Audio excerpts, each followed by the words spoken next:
अरे जगन नमस्कार नमस्कार. कसं काय येणार का? सहज जातो तो हा. रस्त्यामध्ये तो दवाखान्याचा कंपाऊंडर भेटला. तो नारायण. तुम्हाला तर माहितच आहे आपल्याला कोणी कोणताही काम सांगू आपण करतो ना. तो म्हणे तू प्रसाद बाबूच्या घरी जा आणि हा लिफाफा देऊन दे. मला दवाखान्यात जाण्याचा त्रास वाजला संध्याकाळी. अरे हा लिफाफा आणून द्यायचे 60 रुपये दिले त्यांनी. एक चिका एक टिल्लू झाला. छान छान.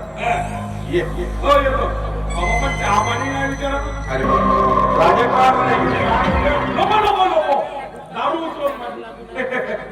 येतो या.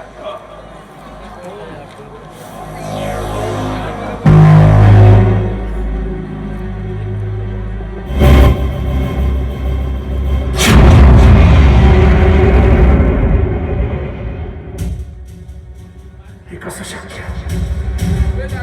मी आयुष्यात कधीच भागवू शकत नाही.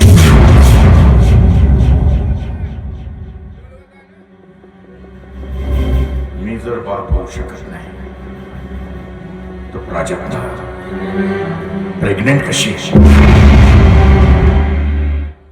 याचा अर्थ प्राजक्ताचे माझ्याशिवाय दुसरे स्वतः नाही ते सांगत आहे. Yes. प्राजक्ता जपायच्या मला. आणि आज या क्षणानंतर तुझ्याचं काहीच नको. मला फक्त एवढं सांग, तू खरंच प्रेग्नेंट आहेस? तू खरंच प्रेग्नेंट आहेस? हा रिपोर्ट वाच. या मेडिकल रिपोर्ट मध्ये लिहिला की मी आयुष्यात कधीच बाप होऊ शकत नाही. मी जर बाप होऊ शकत नाही तर तू आई कशी? याचाच अर्थ असा आहे की तुझे माझ्याशिवाय दुसऱ्या कोणासोबत अनैतिक संबंध आहेत. दगा केलाय तू माझ्यासोबत. दगा. आणि आज या क्षणापासून तुझे माझे संबंध कायमचे संपले. प्राजक्ता आजपासून तू माझी बायको नाही आणि मी तुझा नवरा नाही.